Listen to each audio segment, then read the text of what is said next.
Duduk di balai-balai kayu sambil menikmati petang di depan rumah selepas sholat maghrib, ditemani secangkir kopi dan singkong rebus yang masih hangat. Kiriman dari tetangga terdekat yang berjarak ratusan meter dari rumah Mbah Sumejo. Masih ada rasa solidaritas sesama tetangga rupanya. Tidak semua penduduk di sini pelit budi dan bahasa, masih ada yang mau beramah tamah dengan kami. Binatang malam mulai menunjukkan aksi lomba suara. Pukul 4 sore saja tempat ini terlihat redup karena rimbunnya pepohonan menutup sinar mentari sore untuk menyorot lokasi sekitar. Apalagi menjelang malam, suasana sangatlah mencekam. Di samping, Revan duduk sambil menghisap rokok. Dasarnya memang keras kepala. Dilarang merokok malah habis berbatang-batang. Rupanya dia sengaja menyiapkan beberapa slop untuk persediaan. Mengingat di tempat ini satu pun tidak ada warung, jangankan yang menjual rokok. Sekedar mencari makanan ringan saja sudah tidak ada. Benar-benar tidak masuk di akal kejadian hari ini. Renata menghilang. Entah mati atau hidup keadaannya sekarang. Cerita Keke menurutku sulit untuk dipercaya dan sulit untuk dicerna akal sehat, cerocos Revan.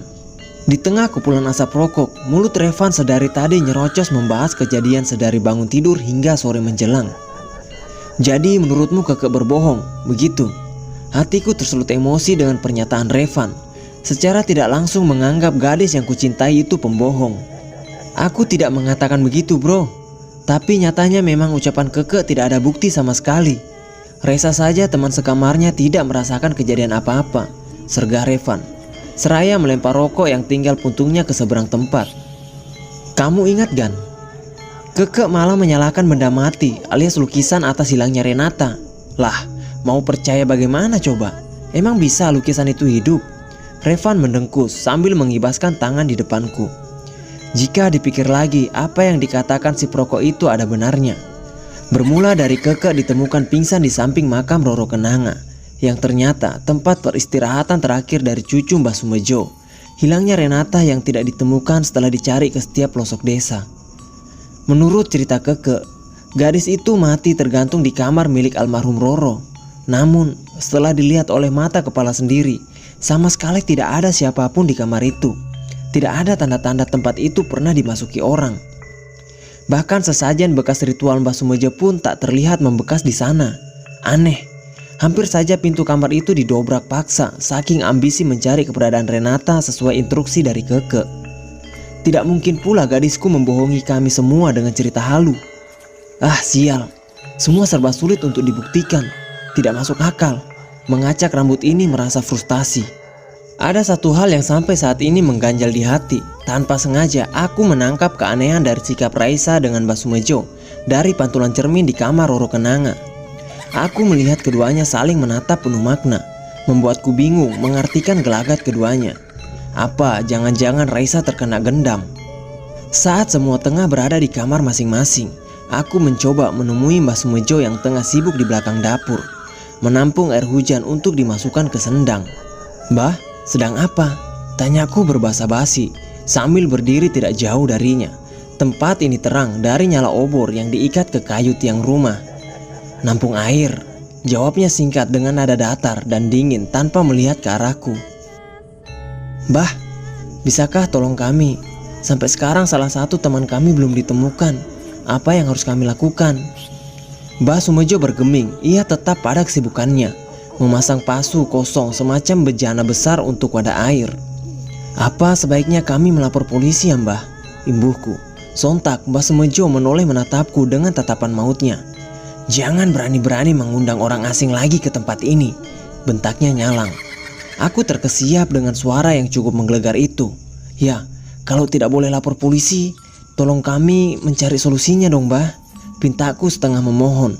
Lelaki tua itu melegang pergi menembus hujan, entah mau kemana lagi. Tanganku terkepal geram, mengusap wajah kasar, menghela napas yang sangat panjang. Bahkan ada satu pertanyaan yang belum kuutarakan. Cucunya Simbah meninggalnya karena apa? Ah sial. Al, kamu lagi nyari apaan? Tanyaku sekembalinya dari kamar dan mendapati Aldi tengah mencari sesuatu di dalam koper peralatan medis. Aldi tidak menjawab. Dia terus fokus pada aktivitasnya. Ah, ini dia. Desisnya saat yang dicarinya ketemu. Al, apa yang akan kamu lakukan dengan pisau bedah itu?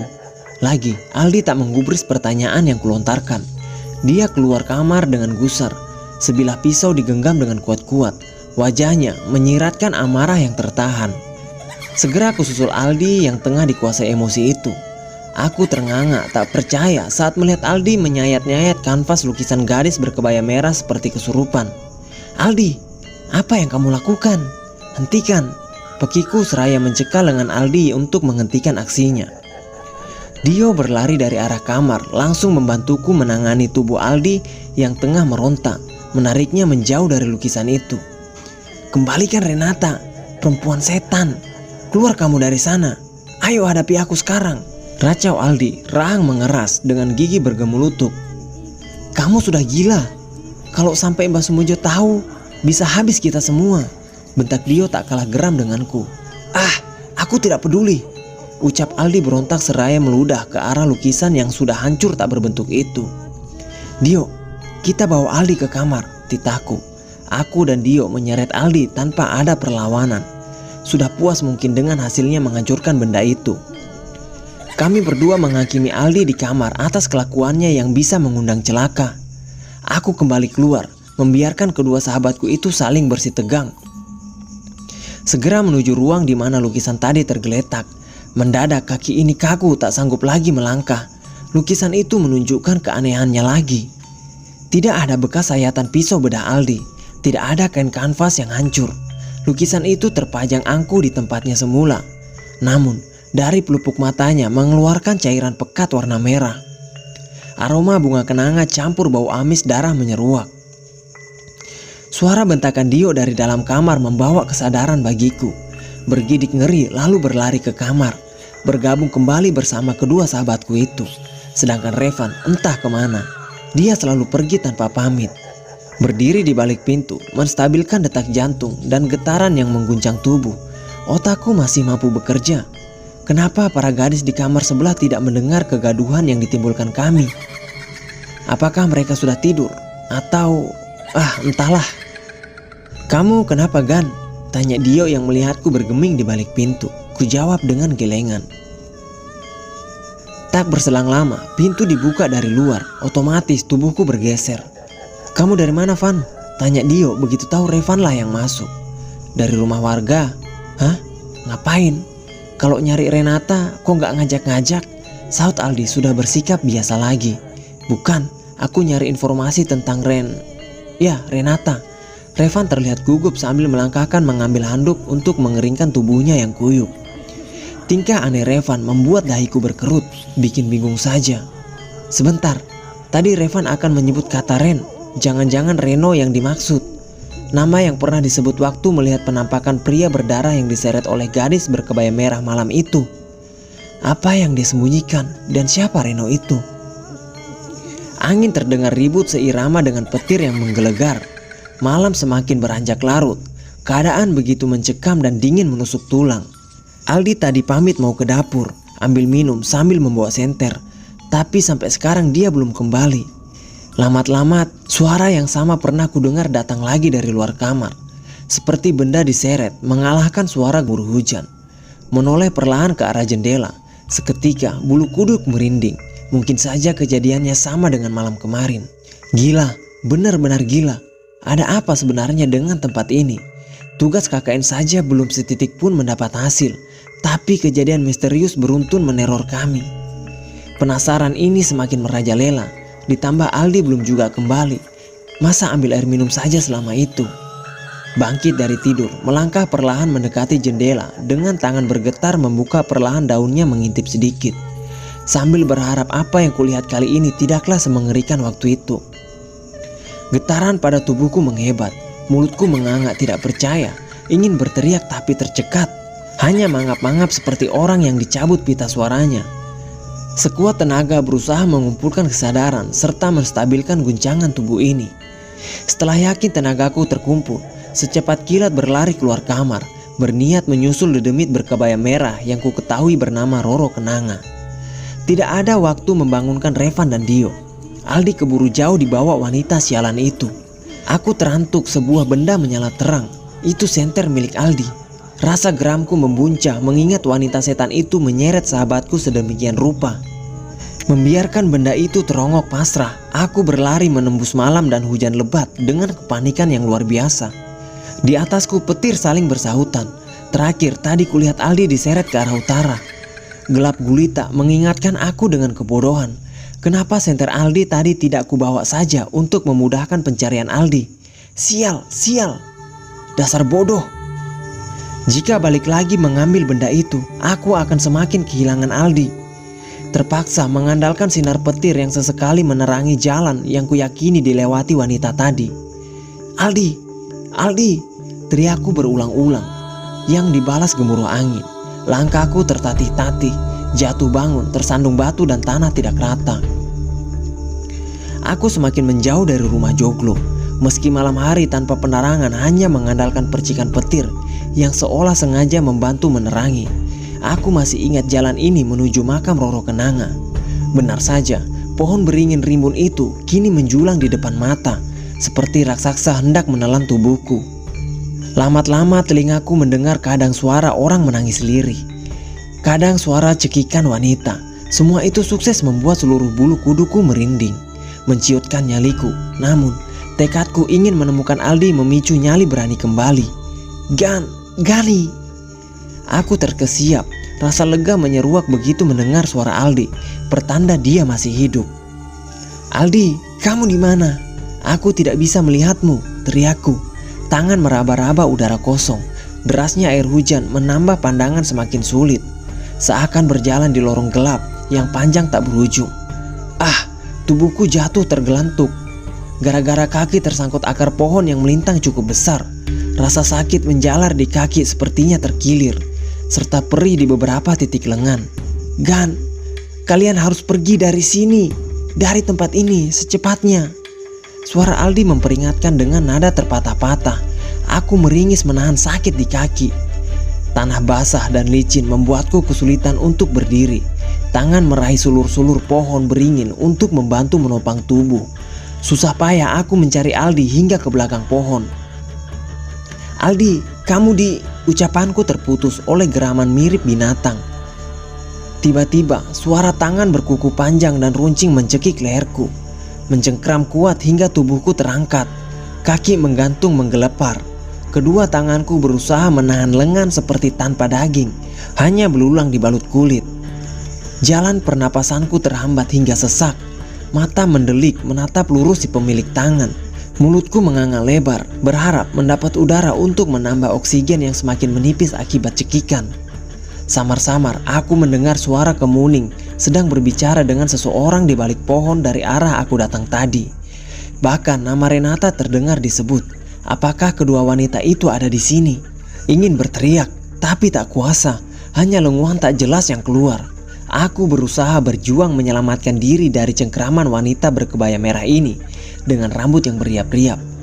Wajah menyeramkan mirip tengkorak hidup, dengan mata bolong menyisakan rongga yang dalam. Mulut hitam keriput tanpa gigi, menganga menyebarkan bau amis, busuk campur aduk dengan bau kenanga, membuat perutku bergejolak ingin muntah. Detik kemudian, lengkingan kekek menggema berbau dengan suara gelegar dari langit serta gemuruh angin hujan. Aldi! Mbak Yuroro, hentikan. Jangan bunuh dia. Pikirkan perasaanku. Dia mencintai wanita lain, Rara Kantil. Dia tidak pantas untuk kamu. Dia akan mencintaiku, Mbak Yu. Kumohon, lepaskan saja dia. Sial. Siapa wanita itu? Apa maksudnya dia mencintaiku? Rara Kantil. Itu nama siapa? Nama itu asing di telinga ini. Wanita yang menolongku itu menutup seluruh tubuhnya oleh jas hujan warna hitam yang longgar, termasuk seluruh kepalanya. Yang tersisa hanya mata yang tak mampu ketebak siapa pemiliknya. Aku kesulitan mengenali gesturnya, bahkan suaranya pun tak dikenal. Wanita misterius yang menutup ujung kepala sampai kakinya itu telah menolongku dari cengkeraman maut yang hampir melayangkan nyawa ini. Di saat napas terakhir berada di ujung tenggorokan ini, dia datang dengan sebuah pengakuan bahwa dia mencintaiku. Tapi siapa dia? Nyawaku terselamatkan meski dengan cara dilempar sedemikian rupa, membuat badanku serasa remuk. Namun, ada keberuntungan yang memihak. Suara yang kuduga milik Kemuning ternyata benar adanya. Gadis itu ada di sana dan kami bisa melalui kejadian demi kejadian di luar nalar bersama yang disebabkan wanita bernama Roro Kenanga. Di saat nyawa kami kembali terancam, keberuntungan serupa datang dari Dio dan... brengsek. Menyebut nama dia, darah ini menggelegak. Aku terkesiap saat Keke berontak melepaskan diri lalu berlari menghambur ke dalam dekapan Revan. Ada apa dengan Keke? Sikapnya terhadap laki-laki itu sungguh tak wajar. Aku memang belum pernah sekalipun mengutarakan perasaanku terhadapmu, Ke. Tapi apa kamu tidak bisa memahami sedikit pun gelagatku yang mencintaimu di dalam kediaman ini? Apa Keke sengaja melakukan ini supaya aku cemburu? Rasanya tidak mungkin. Itu sama sekali bukan sifat Keke. Sial, mana Revan terlihat menikmati perlakuan manja Keke lagi. Tanganku terkepal sempurna ingin kulayangkan ke wajah songong Revan. Ragaku masih terasa sakit, perih, ngilu, berpadu menjadi satu akibat cekikan juga lemparan dedemit tadi. Sekarang ditambah hatiku ikut remuk redam akibat sikap Keke terhadap Revan. Setelah Dio dan Revan menyusul, lalu membawaku dan juga Keke pulang, aku langsung ke belakang untuk membersihkan diri dan meminta Dio membawakan baju bersih. Aku baru selesai mandi di sendang yang terdapat di belakang rumah ini, menggunakan air hujan yang ditampung. Dinginnya bukan main karena ini malam menjelang subuh. Tubuhku menggigil hebat ditambah denyut di kaki sakitnya sampai ke ulu hati akibat terkilir. Lengkap sudah penderitaanku ini. Sementara Keke tadi langsung ke kamarnya diantar oleh Revan. Sungguh janggal gadis yang kucintai seakan tidak mau jauh dari dia. Bahkan mengacuhkanku. Ada yang salah dalam hal ini, itu bukan Keke, ucapku. Kuacak rambutku dengan kasar. Lantas meninju kayu tiang rumah cukup keras sebagai pelampiasan, meninggalkan perih di tulang jari. Hei, Gani, apa yang kamu lakukan? Kamu sudah terluka parah. Apa masih kurang dan mau nambah lagi, ha? Suara Raisa tiba-tiba muncul dari belakang. Aku menatap Raisa yang sedang meniup luka di punggung tanganku. Kenapa bukan Keke? Lepas itu Raisa membantuku memapah ke dalam rumah dengan sedikit kesusahan karena badanku yang tinggi besar menopang di tubuhnya yang mungil itu. Lanjut melangkah sampai ke kamar, Dio terlihat sudah mendengkur. Duduk di tempat biasa aku tidur, Revan tidak ada di sini. Mungkin dia masih bersama Keke di kamar sebelah. Kulihat tadi pintunya masih tertutup. Sialan, bagaimana mereka bisa berduaan di sana? Aku sudah membuatkan obat alami dari daun dan akar-akaran untuk dibalurkan ke bagian kaki yang bengkakmu itu. Jadi kamu tidak perlu menggunakan tenaga pijat. Raisa menyadarkan lamunanku akan kedua manusia yang mengkhianatiku itu. Gadis manis berlesung di pipi itu mulai mengusapkan obat yang dia buat ke bagian kaki yang bengkak. Aku hanya diam memperhatikannya. Tangannya lembut mengusap dengan hati-hati, sesekali memijit. Aku menahan sakit yang luar biasa dengan menggigit bibir. Suara desisan kadang keluar tanpa sadar. Dari mana kamu tahu bahan-bahan alami itu bisa mengobati kakiku? Tanyaku di tengah ringisan. Pijitannya sesaat terhenti hanya untuk mendongak menatapku. Aku diajari ayah, jawabnya. Kemudian lanjut membalurkan obat berwarna hijau kecoklat-coklatan itu hingga habis. Hah? Ayahmu? Raisa mengangguk sambil mengelap tangannya oleh handuk kecil yang sudah disiapkan. Ayahku pernah ke tempat ini dan belajar obat-obatan dari akar alami sama kakek. Maksudku sama teman-teman kuliahnya dulu. Sama seperti kita, sedang KKN. Kenapa kamu tidak pernah cerita kalau ayahmu pernah KKN ke tempat ini? Aku rasa itu tidak penting. Itu cerita yang sudah sangat lama. Lagian apa untungnya cerita sama kamu? Aku sendiri sudah lupa cerita ayah. Raisa hanya tersenyum. Kini ganti mengobati luka-luka memar dan lecet di sekitar tangan dengan betadin. Dia benar-benar telaten merawatku. Apa yang dikatakan Raisa itu ada benarnya juga. Kenapa juga harus menceritakan ayahnya kepada aku? Kenal keluarganya saja aku tidak pernah. Aku lebih mengenal keluarganya Keke. Bahkan sebelum ke tempat ini, orang tuanya sempat menitipkan permata indahnya itu kepadaku. Sinar mentari mulai menampakkan keperkasaannya. Langit cerah setelah semalam diguyur hujan. Aku terbangun setelah sebuah sentuhan mengguncangkan bahu serta suara lembut membangunkan aku. Berasa belum lama memincingkan mata selepas sholat subuh. Kini sudah harus bangun lagi. Raisa berjongkok di sebelahku. Dialah yang membangunkanku. "Di mana Keke?" tanyaku. "Ah, dia sudah berpaling dariku. Untuk apa memikirkannya lagi?" Yang lain sudah menunggu di ruang tamu kan? Suara Raisa menginterupsi lamunanku akan Keke. Ada rindu menghentak-hentak dalam dadaku ini. Aku bangkit dibantu Raisa. Obat semalam yang gadis itu oleskan cukup manjur. Bengkak hilang dan kaki tidak terlalu berdenyut. Namun untuk melangkah tetap butuh bantuan juga. Berkumpul di ruang tamu, Dio, Raisa, Revan, Keke, dan aku. 2 orang teman kami telah hilang, Renata dan Aldi. Entah bagaimana nasib mereka. Jika mereka benar-benar telah tiada, di mana jasad mereka? Semalam tubuh Aldi yang menggantung di pohon beringin raib seperti halnya Renata. Entah bagaimana nasib kami selanjutnya. Apakah KKN ini lanjutkan atau dihentikan saja? Sedangkan kami sedikit pun belum melakukan tugas. "Jadi bagaimana selanjutnya?" tanya Dio memulai perbincangan setelah beberapa lama terdiam, larut dengan pikiran masing-masing. "Aku akan tetap melanjutkan tugas KKN ini sambil mencari keberadaan Renata dan Aldi, hidup maupun mati." "Kita tidak bisa pulang dengan tangan kosong," jawabku dengan tegas. Sebelumnya Revan mengajukan asumsi pulang ke Jakarta, menyudahi kegiatan ini dengan tangan kosong. Tentu saja aku tidak setuju. Bagaimana bisa kami meninggalkan tempat ini tanpa Renata dan Aldi?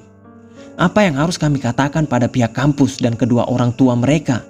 Bahwa teman atau anak-anaknya mati tanpa diketahui di mana mayatnya? Sebisa mungkin harus ada penjelasan yang akurat dan masuk akal. Tidak mungkin juga mengait-ngaitkan dengan kejadian mistis. Apakah mereka akan percaya? Aku setuju dengan Gani. Kita harus menuntaskan tugas ini sambil mencari keberadaan teman kita. Keke menimpali perkataanku. Aku menatap intens wajah cantik yang terlihat masih pucat itu. Efek peristiwa semalam yang mengguncang jiwanya. Hatiku meranggas. Keke mengacukanku. Mata indah itu lebih banyak melirik pria di sampingnya. "Ya, Revan." Kubuang mukaku ke arah lain karena aku merasa muak. "Tapi aku tidak mau terjadi apa-apa sama kamu. Sudah 2 korban yang hilang. Sebaiknya kita pergi dari tempat terkutuk ini sebelum maut menimpa kita," Papa Revan sambil memandang Keke mesra. "Ah, brengsek," gumamku dalam hati. "Pengecut, kalau kamu mau pergi dari tempat ini, sana pergi saja sendiri. Tidak perlu ajak Keke untuk jadi pengecut sepertimu," bentak Dio sambil berdiri. Mukanya merah padam menahan emosi. "Apa maksudmu? Kau pikir aku tega melihat kalian dibayang-bayangi oleh kematian? Aku juga meminta kalian untuk mengikuti saranku pergi dari tempat ini selagi masih bernyawa. Bisa saja nanti malam giliran salah satu dari kita yang akan mati." Revan tidak mau kalah. Berseru lantang, rahang mengeras sama emosinya dengan Dio. "Otakmu ditaruh di mana, hah? Kita datang ke tempat ini bersama-sama, pulang pun harus juga bersama. Baik hidup maupun mati. Teman kita sedang bermasalah dan kau malah mengajak pulang. Pengecut." Dio menunjuk wajah Revan, geram semakin tersulut emosinya. Revan menepis kasar tangan Dio, lalu mencengkram ke arahnya. Kalian berdua, hentikan." Terlihat napas Keke memburu, mungkin terpancing juga oleh emosi atau mungkin karena kesal. "Yang mau pulang silakan, yang akan tinggal segera jalankan tugas ini," sambung Keke setengah berteriak. Detik kemudian dia menghentakkan tubuhnya, berlalu meninggalkan kami memasuki kamar. Ingin menyusulnya ke sana, tapi kakiku tak kuasa mengejar. Nyeri yang bersarang di dada menahan langkahku. Menyiapkan segala peralatan kedokteran, berniat hendak berkeliling desa memulai kegiatan KKN sambil mencari keberadaan Renata dan Aldi. Juga melipur hati yang lara akibat perubahan sikap Keke terhadapku. Sekarang dia lebih dekat dengan Revan dan cuek terhadapku. Padahal sebelumnya aku melihat binar rasa yang sama dengan yang aku rasakan terhadap dirinya. Namun sekarang entah lenyap kemana. "Gan, kamu mau kemana?" tanya Dio. "Aku mau keliling desa untuk memulai tugas." "Kamu sudah gila ya? Mana mungkin kita bisa maksimal menjalankan tugas sementara hati dan pikiran kita tertuju pada hal yang lain, sahut Revan. Kita mulai saja dulu. Kalau nggak dimulai, dari mana kita akan tahu kita bisa maksimal atau tidak? Jawabku ketus, lantas bergegas pergi meninggalkan Revan dan Dio yang masih beradu argumen. Gan, mau kemana? Tanya Keke yang kebetulan hendak keluar. Bertatapan sesaat aku melintas di depan pintu kamarnya sambil dipapah oleh Raisa. Meliriknya sekilas, lantas mengajak pergi Raisa tanpa memberikan jawaban pada Keke. Entahlah, hatiku masih sangat dongkol. Beberapa warga sangat antusias menyambut kedatangan kami. Bahkan secara sukarela kesehatannya kami periksa sambil berbahasa basi menanyakan tentang Renata dan Aldi dengan menyebutkan ciri-cirinya. Bahkan Raisa memperlihatkan foto mereka lewat ponsel.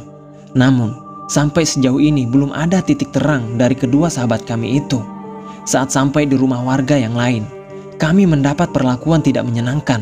Kami diusir dan dimaki secara kasar.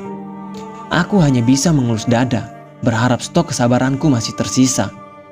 Lanjut menyambangi rumah warga lainnya, meskipun dengan langkah terpincang-pincang. Raisa setia menemani dan membantu menolongku jika kesulitan. Gadis itu sangat perhatian sekali. Bahkan tanpa rasa jijik mengusap peluh di keningku dengan tangannya. Kala menatap wajahnya, dia tersipu malu. Di saat ada kesempatan aku mengamati perlakuan Raisa. Sungguh sangat berbeda dari biasanya. Ada binar di mata itu yang sulit kuartikan. Jika gadis itu bicara, ada sesuatu yang mengganjal di hati ini.